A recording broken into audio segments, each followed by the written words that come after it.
हाम्रो एजेन्डा मैले राजनीतिको तीनटा आधार देख्छु हैन जस्तै हाम्रो पार्टीको सिद्धान्तको तीनटा आधार प्रकृति संस्कृति र प्रविधि छ त्यसरी नै राजनीतिको तीनटा आधार छ त्यो भनेको जनभावना जनचाहना हैन र जनआवश्यकता जनताको भावना के छ तपाईहरुको भावना नै हाम्रो एजेन्डा तपाईहरुको चाहना के छ त्यही हो हाम्रो एजेन्डा र तपाईको छैन समस्या के छ हैन तपाईहरुको आवश्यकता के हो त्यो आवश्यकता नै हाम्रो एजेन्डा र त्यो जहिले पनि यो हाम्रो घोषणा पत्र अब लेख्यो लाछापमा शिलाले हैन तपाईको छैन ढुङ्गामा शिला खोपे जस्तो अब चेन्ज हुँदैन भन्ने होइन यो तपाईको भावना अनुसार संशोधित हुँदै जानेछ र तपाईहरुको भावना अनुसारको सरकार हामी गठन गर्छौं र जनताको भावना भन्दा दायाँ बायाँ जनताको चाहना भन्दा दायाँ बायाँ जनताको तपाईको छैन हैन आवश्यकता भन्दा दायाँ बायाँ हुने छैन यति मैले भन्न चाहे सम्पूर्ण मलाई हेरिरहनु हुने नेपाली दाजुभाइ दिदीबहिनीहरूलाई मैले यति राख्न चाहे नमस्कार छ धन्यवाद अब पत्रकार साथीहरुको केही प्रश्नहरु छ भने मैले एक दुईवटा हजुर म अब सरले त मलाई चिन्नुहुन्छ चिन्छु म यहाँ सार्दी हो एक रोजगारी म 15 वर्षदेखि सार्दीमा विकासको मान्छे छैन त्यो पछि यहाँ नेपाल सरकार पेन्सन आयो नेपाल सरकारले रोजगारी व्यवस्था नगरेर अब उच्च शिक्षा छोराछोरी नदिएर फेरि उहाँ बेलायतमा जानुपर्यो 18 वर्ष बित्यो बेलायत र बेलायतको विषयमा सबै राजनीतिदेखि लिएर हरेक कुरो मलाई थाहा छ किन म सिभिल जीवन बिताएको छु त्यसले गर्दाखेरि सरलाई चाहिँ मेरो क्वेसन दुईटै छ जुन अघि अवधारणबाट दिनु जुन नागरिकता निरन्तर भन्ने सम्बन्धमा हामीले जति पनि अहिले बेलायतमा हामी करिब 3 लाख जति हामी छौँ सबै बसोबास गर्छ अब यहाँ बसोबास गर्नेले हामीले दोहोरो नागरिकता पाउने कि नपाउने अनि त्यसको नागरिकताको यस्तो छ नागरिकता निरन्तरता भनेको छ नि हामी निरन्तर गर्छौं अब जेसम्म हुनुहुन्छ सुन्नु न हामी निरन्तर गर्छौं हामी निरन्तर गर्छौं हामी निरन्तर हामी निरन्तर हामी निरन्तर निरन्तरता दिन्छौँ अघि भनिसके प्रवासमा बस्ने भोटिङ सिस्टम चाहिँ अब बेलायतमा चाहिँ 3 किसिमले हुन्छ हैन एउटा बाइ पोस्ट बाइ इमेल अब यस्तो छ यता सुन्नुहोस् है यस्तो छ फेरि यस्तो छ हामी लोकतन्त्रवादी हो लोकतन्त्र भन्ने बित्तिकै स्वतन्त्रता हो हैन स्वतन्त्रता हो स्वतन्त्रता भन्दै गर्दा फेरि अरूको स्वतन्त्रतालाई हनन गर्न चाहिँ स्वतन्त्रता होइन हैन जस्तै म यहाँ यसरी उभिन पाउँछु यो स्वतन्त्रता हो तर मैले यहाँ हाम्रो शान्तिजीको खुट्टा टेकेर उभिन्छु भन्न चाहिँ फेरि स्वतन्त्रता हो हैन यो कुरा बुझ्नुपर्छ यो लोकतन्त्र भने के हो भन्ने बुझ्नुपर्छ यहाँ त हामीले लोकतन्त्र भने बुझेको छैनौँ नि म यहाँ उभिन पाउनु मेरो स्वतन्त्रता हो यहाँ उभौँ कि बसौँ कि भुइँमा बसौँ कि मेरो स्वतन्त्रता हो तर म भुइँमा बस्दै गर्दा फेरि उहाँलाई मैले छोएर बसिरहेँ भन्दा हैन त्यो त उहाँको अधिकारमाथि फेरि हनन भयो त्यसोको कारणले अरूको स्वतन्त्रतालाई हनन नगरी आफू स्वतन्त्र बन्न पाउने अधिकार नै लोकतन्त्र हो त्यसोको कारणले अब तपाईँ आफै छोडेर जान चाहनुहुन्छ नेपालको नागरिकता भने त्यो तपाईको स्वतन्त्रता हो फेरि तपाईले नजानु भन्छौँ हामी बिन्ती गर्छौँ तर म जान्छु यस्तो देशमा बस्दिन भन्नु त्यो तपाईको स्वतन्त्रता हैन तर कोही कसैले तपाईलाई तपाईको नागरिकता छोड भनेर बाध्य गर्नु पाउँदैन हैन तपाईको माया यो देशमा भइन्जेलसम्म हैन तपाईको देशको सीमा बाहिर तपाईँ बस्नुहुन्छ विविध कारणले व्यावसायिक हिसाबले शैक्षिक हिसाबले स्वास्थ्य उपचारको कारणले रोजगारीको कारणले तपाईँ त्यहाँ बस्नुहुन्छ तर तपाईको जरा देशमै छ भन्ने गरी तपाईको भावनात्मक हिसाबले तपाईँ देशसँग जोडिएको समयसम्म हामी कसैलाई बाध्य बनाउँछौँ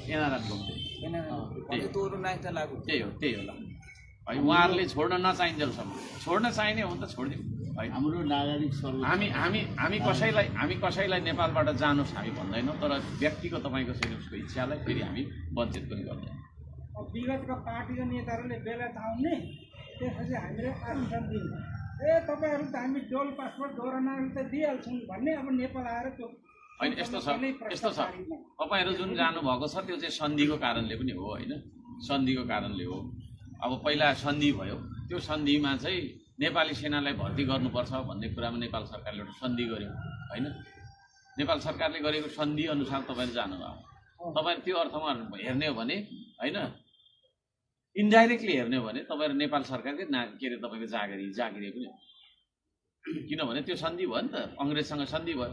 त्यो सन्धि गर तिमीहरूमा हामी यस्तो यस्तो गर्छौँ, तिमीहरूले सेना हामीलाई दे भनिसकेपछि सन्धिले गर्दा गएको हो नि त यो तपाईँहरू होइन, त्यतिकै गएको हो त होइन, त्यति इतिहास त्यहाँबाट छ। त्यसले गर्दाखेरि त्यो चाहिँ तपाईँको एउटा सरकारी सन्धिको कारणले पनि भएको छ। अब त्यो 200 वर्ष पहिला 300 वर्ष पहिला भइसकेको छ। अब के गर्ने त्यसलाई हामीले अब न्यायोचित संशोधन गर्छ। तर नेपाल सरकारले हाम्रो उहाँ यो पेन्सन सम्बन्धी पनि पहल चाहिँ गर्नु पर्यो, किनभने ब्रिटिस सरकारले गर्छ, हामी लेखेका छौँ हजुर। तर नेपाल सरकारले यो दिएको छ उहाँको सुनिन्छ। किनभने अब नाम नलिउँ, एउटा पार्टीको अब एउटा मन्त्रीले पहिला भन्नुभयो कि प्रधानमन्त्रीले भन्नुभएको थियो भने उहाँको सिपाहीको त यहाँको राष्ट्रपति प्रधानमन्त्रीभन्दा बढी पेन्सन हुन्छ, कहाँ त्यसो हुन्छ भनेर पनि यहाँबाट बोल्नु भएन। त्यसले गर्दाखेरि हाम्रो पेन्सन कमी छ तपाईँको 97 र 97 अगाडि पछाडि यसरी छुट्याएको छ। 97 पछाडिको भर्तीमा चाहिँ अहिले जोडा भइसक्यो होइन, जोडा सोचेर। तर अगाडिको हामी छौँ कि हाम्रो त्यसको विषय नेपाल सरकारले अहिलेसम्म बोलेको छ। हामी बोल्छौँ, यो छ यहाँ लेखिरहेको हामी जसरी तपाईँको मुद्दालाई सम्बोधन गर्छ। यो तपाईँहरूले लाने हो, पछि हामीले देखाउने हो त्यहाँ, यस्तो किन बोलिनुहोस् भनेर। हुन्छ हजुर सरी, जस्तो यो नागरिकताको विषय चाहिँ असाध्यै सेन्सिटिभ विषय हो। सेन्सिटिभ विषय असाध्यै राष्ट्रवादी नेताको चिन्नु भएको छ। यो पुरो नागरिकता दोहोरो पास हुँदै गर्दा चाहिँ नि देशै नरहने खतरा रहँदैन रहेछ। त्यस्तो हुँदैन, त्यो केसले धेरै मान्छे अहिले जेलमा पनि छ। त्यस्तो हुँदैन। म त भन्छु नेपालीलाई देशै नछोड्नु भन्छु। सुन्दा पनि भोटिङ यहाँ यो सबै प्रबन्ध सुन्नु न, सबै प्रबन्ध हामीले चाहिँ नि देश नछोड्नु भनेरै गरे हो, देश नछोड्नु भनेर। तर बाध्यता भयो नि त होइन। एउटा विषय एउटा मान्छे होइन, त्यो अब उसको कुरालाई मैले सामान्य हिसाबबाट बुझाउन चाहेँ। अब जस्तै एउटा मान्छे घरमा भोकै बसिराख्नु पर्छ, उसको घरमा केही पनि छैन होइन, उसले छिमेकीकोमा खेताला जानै पर्छ क्या। 4 महिना भयो त्यो पहिला होइन, गाउँघरमा अब त्यो त अहिलेको समय त बुझ्दैन त्यो 4 महिना। दिनभरि काम गर्दा 4 महिना खेती होइन, 4 महिना अन्न लिएर आउँथ्यो क्या होइन, 4 महिना अन्न लिन गएको होइन। यही देशमा हामीले चाहिँ नि उत्पादन निर्माण, यही देशमा हाम्रो चाहिँ नि बाँच्न सक्ने वातावरण हामीले क्रिएट गरौँ न। त्यस पछाडि को बाध्य भएर तपाईँको चाहिँ नि अहिले मलेसियामा कुटाइ खाँदै काम गर्थ्यो होला क्या। त्यो कुरा छ, त्यसले गर्दाखेरि त्यो वातावरण हामी बनाउँछौँ। तर मैले तपाईँलाई भने हामी कुनै पनि नेपालीलाई देश छोडेर जाओस् भन्ने किसिमले होइन, यो श्रम संस्कृतिलाई सुरु गरेर आउँछ। अरू के छ सर, मेरो एउटा संहिताको विषय, निर्वाचन प्रणालीको विषय र संवैधानिक आयोगको विषयमा म थोरै प्रश्न गर्न चाहन्छु। यति बेला लगभग हामीले अब भन्यो पनि होला तपाईँले निर्वाचन होइन, ढिलो आएको छैन, अझ प्रश्न भएन कि अरूले पनि बुझ्नु पऱ्यो। मैले त बुझिरहेको छु तर प्रश्न भएन। पुनः समानुपातिक निर्वाचन प्रणालीको कुरोहरू आयो, तपाईँहरू पनि निर्वाचनमा होमिरहनु भएको छ। भ्रष्टाचारको मूल जरो भनेको मैले बुझेको भने निर्वाचन प्रणाली हो जस्तो लाग्छ। अब यहाँ लगभग एउटा निर्वाचन क्षेत्रमा करोडौँ खर्च गर्नुपर्ने अवस्था हुन्छ। तपाईँ निर्वाचनमा होमिरहँदाखेरिको अवस्थामा अहिलेको परिप्रेक्ष्यमा कसरी खर्चलाई व्यवस्थित गर्न सक्नुहुन्छ र यो निर्वाचन प्रणाली परिवर्तनका लागि पूर्ण समानुपातिक निर्वाचन प्रणाली नै हो जस्तो लाग्छ। अर्को कुरो भनेको संहिताको विषयमा यति बेला पनि केही हिस्साहरू अझ यहाँको आदिवासी भूमिपुत्र मूलवासी भनौदाहरू चाहिँ आफ्नो पहिचानका आधारमा चाहिँ नाम हुनुपर्छ भनेर आन्दोलित अवस्थामा छ।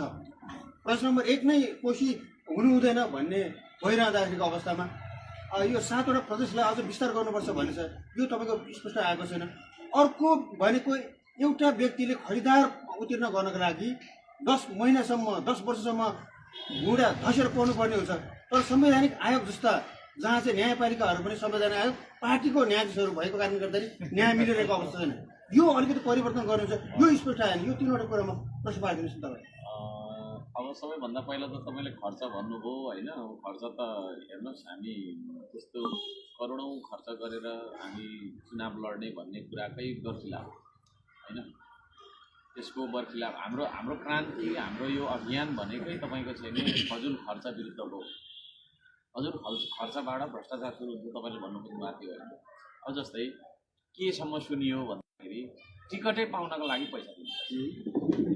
जस्तै मैले भोलि उहाँलाई टिकट दिँदाखेरि उहाँबाट मैले पैसा दिएँ भन्दा अरू र ममा के फरक भएर यो यत्रो गरेर त जिरोसँग जस्तै अङ्कलाई नि होइन, जति नै अङ्क लेखे पनि जिरोसँग गुणा गरिदिएर के हुन्छ है।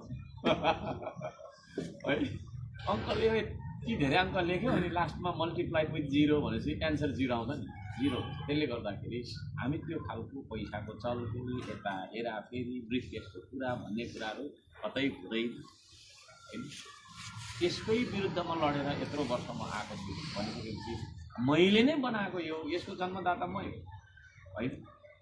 हरेक कुरा चाहिँ मैले चाहिँ गरिरहेको छ यहाँ। भोलिको दिनमा म सबैजनालाई पनि भन्न चाहन्छु है, सबैजनालाई सबै कालमा है, फेरि आजभन्दा तपाईँको 50 वर्ष 60 वर्ष 70 वर्ष पछाडि मुस्लिम संस्कृति निट एन्ड क्लिन बन्नु।